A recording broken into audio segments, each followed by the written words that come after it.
Hello, Lucy. Hello, Conrad. And hello, Caleb. Papa's back with more Avengers adventures in a far off land. All right, we're still going to be focusing on Goliath and his attempt to rescue Dr. Anton in this secret place in South America. But this time, he's going to be joined by the remaining Avengers. And so this story is titled Never Bug a Giant, all right, which is good advice. And you can see that this story is going to feature Goliath. But look, there's Captain America and Hawkeye as well. And I'm sure the Wasp is flying around there somewhere. And this story features the strange power of the Keeper. So we're going to see more of the Keeper of the Flame, the eternal flame of life, whatever. And so let's get going with the story. We start off still in New York, and here come Captain America and Wasp to check on Hawkeye. And Jan says, Hawkeye, we've learned where Goliath is. His ship was found in South America. We've got to go to him at once. Unless you don't want to join us? Hawkeye says, don't worry, lady. I'm not copping out of any missions. That just ain't my style. But he thinks she still doesn't truly trust me because of my love for the Black Widow. Remember in the last story, Hawkeye and Black Widow reunited, but we're still not certain what's going on with the Black Widow. And so maybe Jan is a little distrustful, but Captain America says that remark was uncalled for, Jan. Hawkeye's an Avenger. He does what we do. And so the three of them are going to be off on this new adventure. Sorry, Hawkeye. Cap is right. Forgive me for what I said. I guess I'm so worried about Hank's safety that I'm just a little edgy today. Forget it, Wasp. A joker with a tongue like mine can't afford to get mad at what anyone else says. What's the scoop, Cap? What kind of trouble is High Pockets in? We don't know, partner, answers Cap, but we're sure gonna find out. I'll roll out the wing jet while Jan clues you in. Stand ready for takeoff in 5 minutes. And then Hawkeye asks, what's wrong with me, lady? As much as I like that big cornball now, it still ruffles my feather whenever he barks an order at me that way. Nobody likes to take orders, Hawkeye, admits Jan. You'll get over it. It wasn't easy when Hank and I joined the original Avengers. We all had to learn to share the command. That's what makes this team so unique. Yeah, I guess so, says Hawkeye. Well, we better get rolling now. You know, sometimes it is hard to take orders, isn't it? But we just have to recognize that we're all in a chain of command and we obey our leaders or our parents, as the case may be, or our teachers. Okay. Well, I'll make sure that my wasp sting is fully operational, says Jan, while Hawkeye grabs a fresh supply of arrows. Now, he says, I'm ready for anything. Thus, exactly 5 minutes later, one of the speediest rocket planes in existence blasts off its way toward the substratosphere on the trail of Goliath. Jan says, I hope we're not too late. What if he's fighting for his life right now? Aw, knock it off, lady, says Hawkeye. How much danger can a guy 10 feet tall be in, especially when he's strong as a bull and he's had Avengers training? Hawkeye makes sense, Jan, says Cap. There are few menaces that Henry Pym cannot smash single-handed. Anyway, if things seem too grim, we can always radio for Quicksilver and the Scarlet Witch to join us. And now, lest you feel that we ourselves have forgotten about the swift Pietro and his lovely sister Wanda, let us briefly visit a small village nestling in a peaceful Balkan valley, where we hear How much longer must we remain here, Pietro, waiting for our powers to return to their former strength? I do not know, my sister, but we have no choice. There must be something in the air of this, our native land, that has given us our strange, superhuman abilities. And only by returning here, by remaining here, can we regain the fullest use of our powers. But, says Pietro, I too wish it were time to rejoin our fellows. Never until now have I realized how much it means to be an Avenger.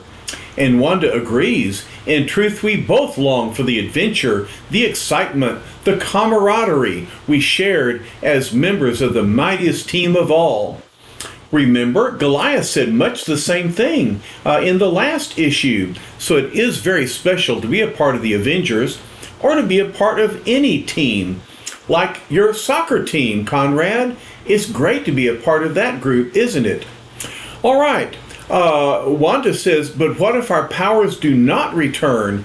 What if we can never be Avengers again?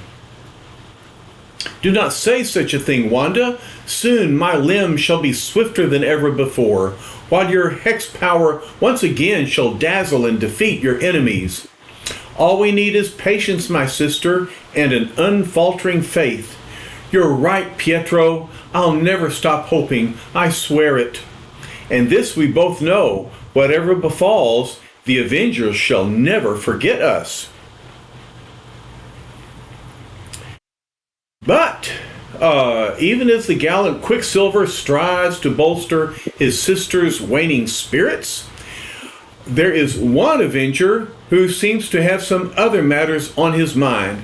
And so before we forget Goliath, we now turn our attention to a hidden, seemingly endless cavern deep within the savage vastness of an untamed South American mountain region. And Goliath asks, why are we fleeing from the Keeper of the Flame and his men, Prince Ray? Surely I have power enough to protect the two of us. I've never been conditioned to run from a fight. Somehow it goes against my grain as an Avenger. Prince Ray answers, I understand your feelings, Goliath, but you do not realize the extent of the Flame Keeper's powers. By maintaining control of our flame of life, he is in a position to destroy the entire earth if he so chooses. Goliath says, well, if what you say is true, fella, then I'm more determined than ever to get back to him, and pronto. But suddenly, there they are, cries the Keeper's followers. We have found them. Surround them, seal off the exit. They must both be slain. Goliath says, well, so much for Operation Run and Hide. Do not despair, cries Prince Ray. I know every inch of these caverns. I shall lead us to safety before they can reach this spot. Not this time, mister, answers Goliath. Running away just goes against my craw. Besides, they've made a prisoner of Dr. Anton, and the doc's a friend of mine. Wait, come back, cries the prince. Not without the doc, I won't. They can't get to us without crossing that narrow stone bridge up there, but if something should happen to the bridge, they'd be plumb out of luck, wouldn't they? And so Goliath picks up a huge boulder. That giant boulder, cries the prince. You lifted it like a pebble. Scrack! Whoom! And that's not all I'm going to do with it. I never did like killers, whether they're common big city crooks or a bunch of nutty, howling, underground hoods. Well, that takes care of the bridge. Now the only way they can get to us is to fly across that chasm. A truly magnificent feat of strength, Giant One, says the prince, but our danger is not yet over. See what they do now? They're hurling time-fused destructo bombs. 2 seconds after they strike us, no power on earth can save our lives. In that case, Prince Ray, Goliath says, we'll just make sure they don't hit us. Stand back while I grab myself a hunk of stalactite, Okay, this stalactite hangs down from the ceiling.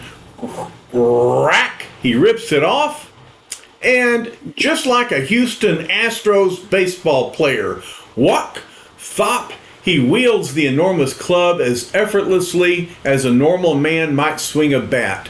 Goliath drives the deadly missiles back across the chasm with incredible accuracy. You did it! We're saved! Sure, that's the name of the game, isn't it? That's better than the game of baseball. Okay, it's life-saving. Boom! The impact caused the bombs to explode above our heads. They'll cause a cave-in. We'll be trapped in here. Run while you can. Run for your lives. But what of Prince Ray and the giant? When the keeper learns they have defeated us, we must not tell him. We must say they perished in the Holocaust. They shall never return. Thus the keeper will never know. I know already that's not going to work. On the other side of the great yawning chasm, everything is collapsing around them. Goliath says, looks like I outsmarted myself that time. I stopped our pursuers, but how do I get back to Dr. Anton? There is another way, says the prince, but first come with me. We shall find refuge among my own loyal followers. Then a few minutes later, creak! The prince says, since the keeper sees total power, my own followers have hidden here, waiting for the day of rebellion. Goliath says, that day'll come soon as you show me the way to return to the other side of the cavern. It is our prince, cries one of the followers, but there is a giant beside him. There is no need for alarm, reassures Prince Ray. This is Goliath. He shall be our most powerful ally. And then one of the followers whispers, who would dare place his trust in one so huge? This is a mighty groovy place you've got down here, Prince Ray, says Goliath. With all this going for you, why would you want to bother with the keeper and his batty little bonfire? It is precisely because of that fire that the keeper must be defeated. What makes it so important? Why do they try to keep it hidden from the outside world? Because it is the greatest source of power mankind has ever known. Those ever-burning flames are fed by endless quantities of specially treated cobalt. Cobalt, the element we're working with today to produce an all-powerful cobalt bomb. Exactly. That is no simple fire the keeper guards. Within its flaming fury is power enough to destroy the earth. Wow, that's a lot of power. My race are true descendants of the ancient Incas who fled to these underground caverns centuries ago to escape the tyranny of the conquistadors. And within these caves we found the fire which gave us warmth and light and energy for generations, fire which has always been guarded by a keeper of the flame. Speaking of the keeper, let's go see what he's up to. All hail the keeper! May he keep the fire blazing forever! Silence. The keeper prepares to speak. And but this is still Prince Ray's narrative. He says, from father to son, the title of keeper was handed down. Yea, to be called the keeper was the highest honor of all. Only he could control the flames we worshipped. For how well we knew that without the fires, we should all surely perish.